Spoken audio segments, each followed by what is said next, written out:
Okay, we got something pretty special here. We got the Kyosho Super Turbo Hyper Fighting Championship Edition Optima Mid Special, something like that. It's actually called the Turbo Optima Mid Special. A 110 scale electric 4-wheel drive buggy, the 18th in their legendary series. So these are a bunch of re-releases, probably the most widely anticipated re-release that I can think of, because this vehicle was only offered for like a few months back in 1988. It was like the World Championship race buggy that they raced with the IFMAR Championships. I don't know if it actually won or not, but they are re-releasing it. I do highly recommend you pick one of these up right now if you want to buy one of these, because it is going to sell out pretty quick, I'm pretty sure. It sells for $460 here in the US. I'll have a link in the description below.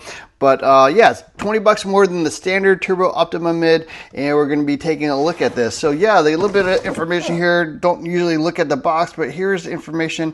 1980 originally released, new parts for the special. So there are some slight changes, I think mainly to the chassis, but the rest of the vehicle pretty much the same. So it does have belt drive, slipper clutch, ball differentials, I believe. I think they changed the body slightly, and then yeah, it's got the nice wheels and stuff. So a little bit of information about the history of this car. FRP chassis, 18 millimeter longer wheelbase, some slight changes to modernize it a little bit, then a little bit more information here. 48 pitch, battery holder, can accommodate a lot of different battery types, so kind of your vintage nickel metal hydride or nickel cadmium, as well as shorty lipo packs. I think even a full-size stick pack will also work.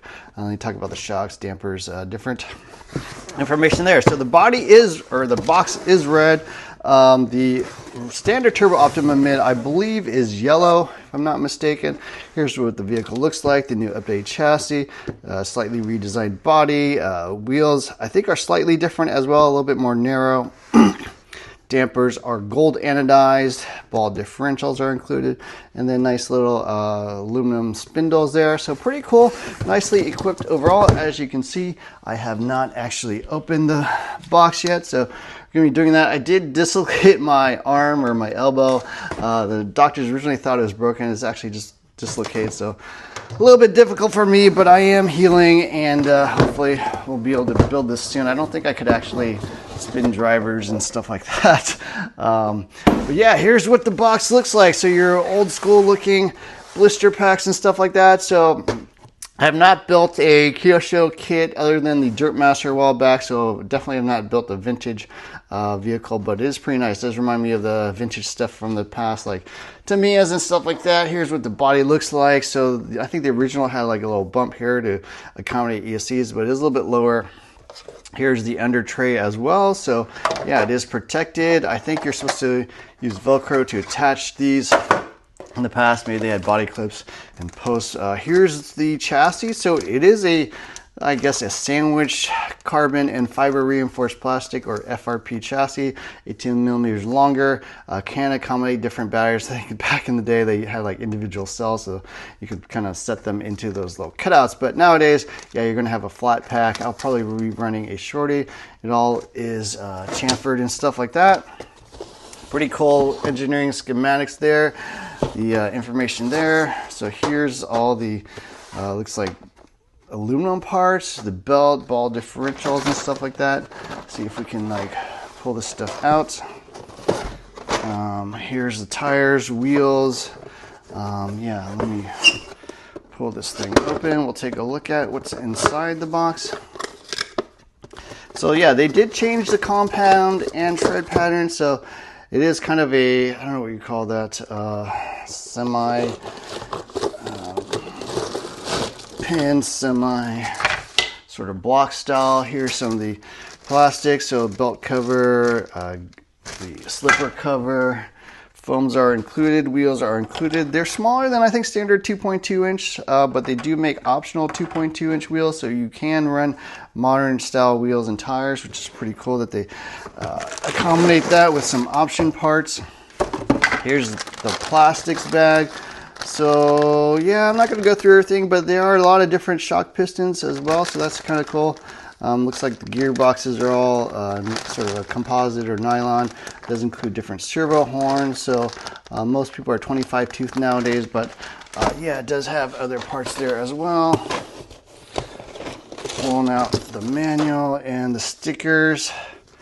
So yeah, there's all your decals. So I think I am going to paint it just standard white like that. That's pretty cool that they could have another sticker you can stick on your lunchbox or your pit bag or whatever. And then this must be all the metal parts, I assume. So let's kind of pop this thing open. A lot of metal parts, quite heavy as well. So we can take a look at that. More of the FRP parts, it looks like. So battery straps, these might be, I think, side guards, the Velcro for that. Looks like little adjusters or shims as well. Maybe for the shocks or the drive axles, hinge pins, yeah, shock piston or shock shafts.